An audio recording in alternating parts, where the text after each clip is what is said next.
Ven a ver lo que perdiste, me dijo mi antiguo amor de hace 20 años. Las palabras me atravesaron como cristales rotos en una mañana fría de febrero. Fui hasta allí, y lo que hice dejó a todos conmocionados. Hoy voy a contarles algo que nunca pensé que compartiría. Y si por un segundo esto les suena familiar, solo les pido que le den like a este video y se suscriban. Me ayudará a seguir abriendo mi corazón. Mi nombre es Esperanza, y tengo 72 años. Esa fría mañana de febrero en mi pequeño departamento en la colonia Roma Norte, me senté en mi camisón azul desteñido, mirando fija el mensaje de texto que había llegado a las 3 de la madrugada. El café en mi taza de cerámica desportillada se había enfriado hacía horas, pero no podía moverme. El olor a cigarrillos rancios aún se pegaba a las cortinas gastadas que yo misma había cosido después de que mi marido se fuera.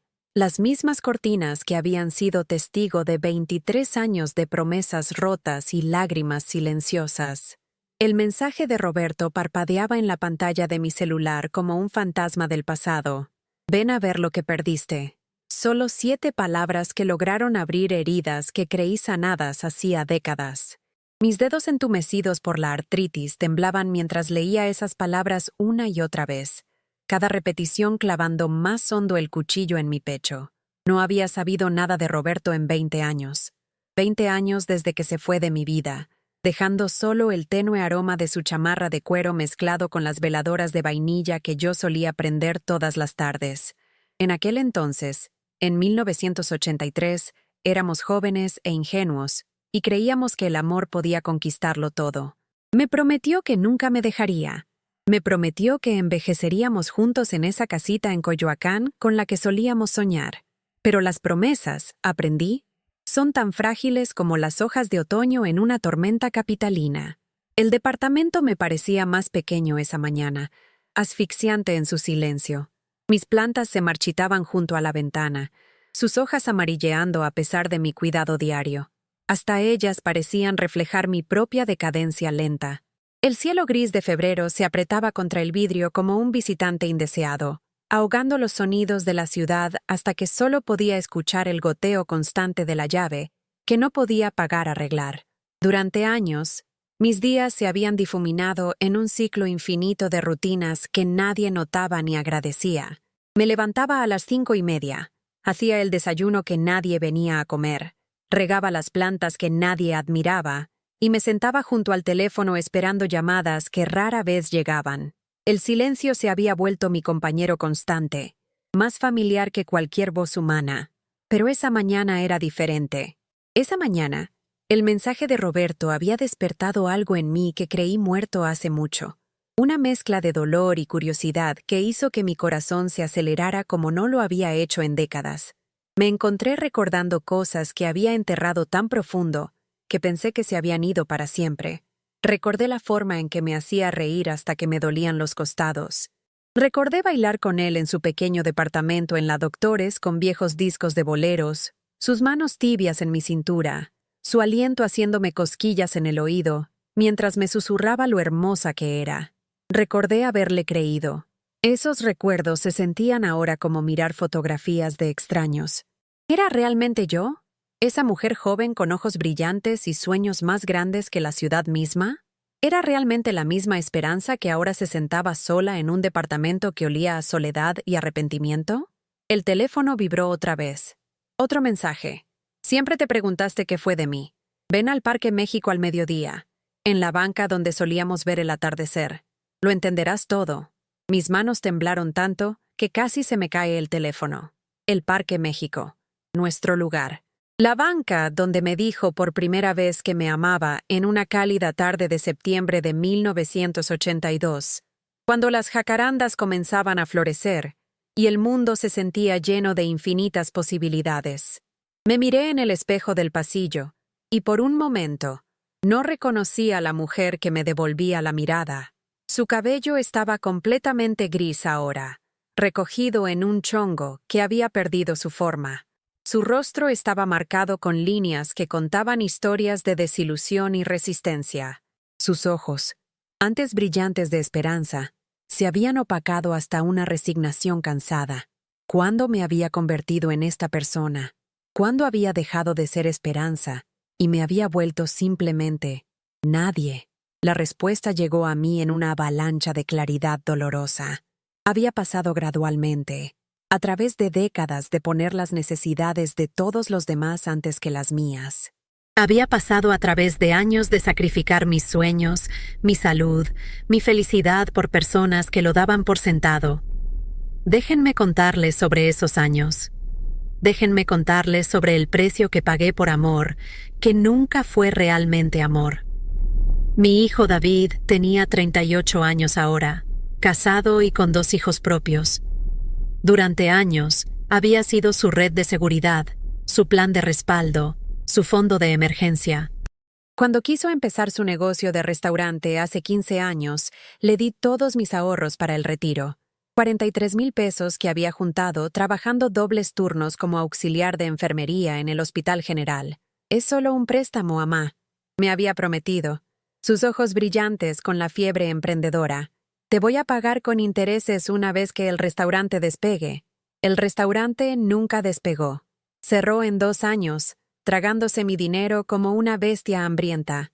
David se declaró en bancarrota, y mis 43,000 pesos desaparecieron en el vacío de sueños fracasados y promesas rotas. Cuando le pregunté sobre el pago, se ponía a la defensiva, hasta enojado. No le puedes poner precio a la familia, mamá. Pensé que lo entendías. Pero yo entendía algo más. Entendía que mi amor tenía un precio, y yo era la única que lo pagaba. Mi hija Sara era aún peor. A los 35 años, había perfeccionado el arte de la manipulación emocional hasta un grado que habría impresionado a los estafadores. Tenía una forma de hacer que cada conversación fuera sobre su dolor, sus luchas, sus necesidades. Cuando yo trataba de compartir mis propios problemas, me interrumpía con crisis más grandes y dramáticas que requerían atención inmediata y, usualmente, dinero. Amá, tú no entiendes lo que es el estrés de verdad, me decía cada vez que mencionaba mi artritis o mis preocupaciones económicas. Trata de criar 3 niños como madre soltera mientras trabajas 2 empleos. Sin importar que yo había criado 2 niños como madre soltera mientras trabajaba 3 empleos después de que su padre nos dejara.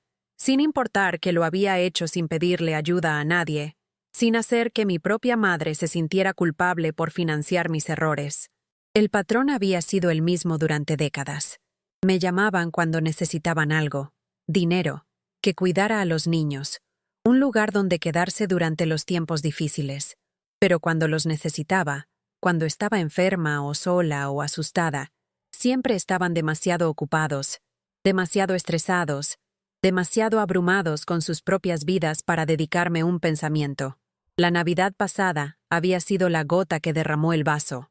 Había pasado semanas planeando una cena familiar, limpiando mi pequeño departamento hasta que brillara, cocinando todos sus platillos favoritos a pesar del dolor en mis articulaciones hinchadas.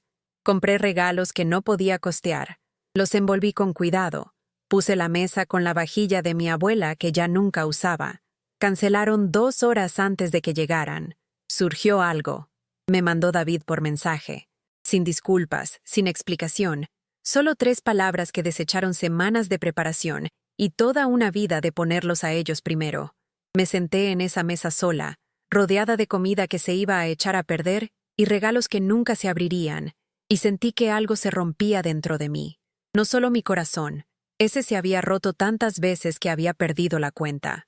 Algo más profundo, algo que me había mantenido entera durante 72 años finalmente se dio.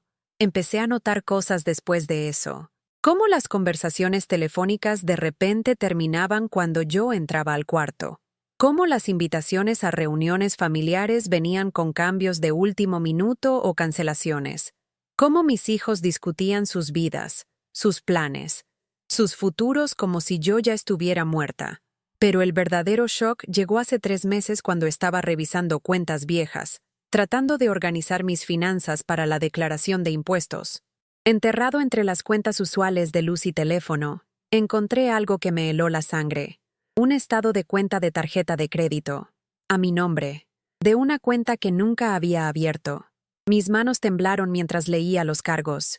Restaurantes caros, tiendas de ropa, compras de electrónicos, miles de pesos gastados durante los últimos 18 meses. Todo en una tarjeta de crédito que alguien había abierto usando mi número de seguro social, mi fecha de nacimiento, mi información personal. Llamé a la compañía de tarjetas de crédito inmediatamente. Mi voz apenas un susurro mientras explicaba que no había abierto esta cuenta. La representante de servicio al cliente fue amable pero firme. La cuenta había sido abierta por alguien con conocimiento íntimo de mi información personal, alguien que conocía el nombre de soltera de mi madre, el nombre de mi primera mascota, las respuestas a todas esas preguntas de seguridad que se suponía me protegían. La investigación reveló la verdad que había sospechado, pero esperaba que no fuera real. El titular principal de la tarjeta era David. Mi propio hijo había robado mi identidad, acumulado miles de pesos en deudas, y me había dejado lidiar con las consecuencias. Cuando lo confronté sobre esto, su reacción fue todo lo que había temido, y nada para lo que me había preparado. De todas formas, no estabas usando tu crédito, dijo, como si eso justificara el robo. Y no es como si necesitaras el dinero. ¿Qué vas a hacer con él? ¿Comprar más plantas? La naturalidad de su traición me pegó más fuerte que cualquier golpe físico. Esto no era un momento de desesperación o una sola mala decisión. Esto era explotación calculada y premeditada. Esto era mi propio hijo tratándome como un recurso que explotar en lugar de una persona que respetar. Pero aún entonces, aún con la evidencia ahí mismo en blanco y negro, me encontré poniéndole excusas. Tal vez estaba desesperado, tal vez no quiso lastimarme,